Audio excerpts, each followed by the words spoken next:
ஐந்து கரத்தனை ஆணை முகத்தனை இந்தின் இளம்பிறை போலும் எய்ச்சனை நந்தி மகந்தனை ஞான கொழுந்தனை புந்தியில் வைத்தடியை போற்றுகின்றேனே. நாளின் செய்யும் மனிதானின் செய்யும் என நாடி வந்த கோவலின் செய்யும் கொடுங்கூற்று என் செய்யும் குமரேசர்ஜிரு தாளம் சிலம்பும் சதங்கையும் தண்டையும் சண்முகமும் தோளும் கடம்பும் எனக்கு முன்னே வந்து தோன்றினே. சர்வமங்கல மங்கல்யே சிவ சர்வர்த்த சாதிகே சனங்கே திரியம்பிரிகே கௌரி நாராயணி நமஸ்துதே. ஞானம் நந்தவனம் தேவம் நிர்மலம் ஸ்படிகாக்கிருதி மதாரம் சர்வ வித்யா நாமை கிரீபம் உபாஸ்மகே. வணக்கம். கடகத்தில் சந்திரன் இருந்தால் எந்த விதமான பலன்களை அந்த கடக ராசியிலே பிறந்தவர்களுக்கு உண்டு?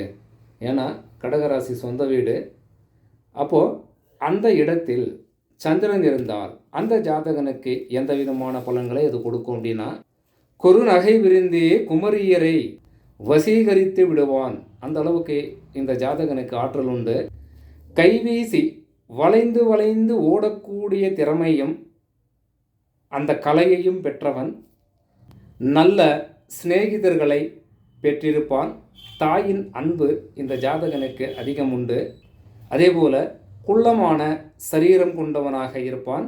வாடகை வரக்கூடிய, அதாவது மாத வாடகை வரக்கூடிய வீடுகளை அதிகம் கட்டி வாடகைக்கு விடக்கூடியவனாக இந்த கடகராசிக்காரர்கள் இருக்க அதிக வாய்ப்புகள் உண்டு.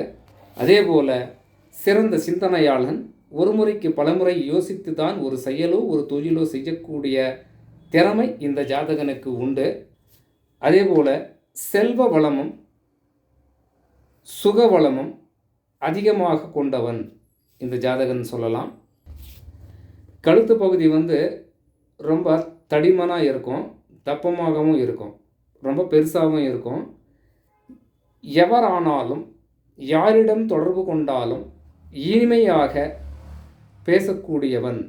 இனிமையாக பேசுவான் அப்படின்னு சொல்லலாம். நாசமிலா கடகத்தில் மதி உளவ ஜனித்தோன் நன்னு பலன் மடவாரை நகைவுருந்து ஜெயிப்பான்.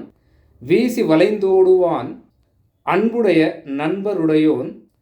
வீடு திகமாய் கட்டி மேவுவான் மெய்க்குரலன். நேசமுற மணக்கல்லன் உத்தேசமுள்ளான்.